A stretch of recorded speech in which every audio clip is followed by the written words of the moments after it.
Ano karapatan ang pag-rapid mo ng babaeng yun? Ako makakatulong sa'yo. Sa akin? Hindi ko kayo ng tatay mo nag-stop. Gargo na pamilya ko, Mia. Labas ka na dun. Naisip ko, it would help you to move on.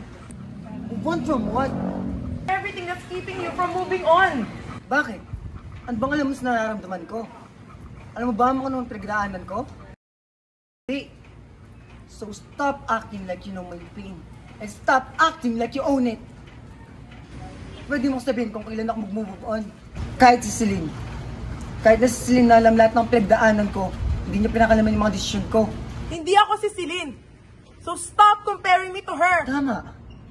Hindi ikaw si Celine. And you will never be Celine. Celine is dead. Hindi na siya babalik, Ellie. Pero hanggang ngayon, umaarte ka pa rin na parang nandito siya. Dahil nandito siya! At dahil nandito siya! Kung nandyan siya, nasan ako?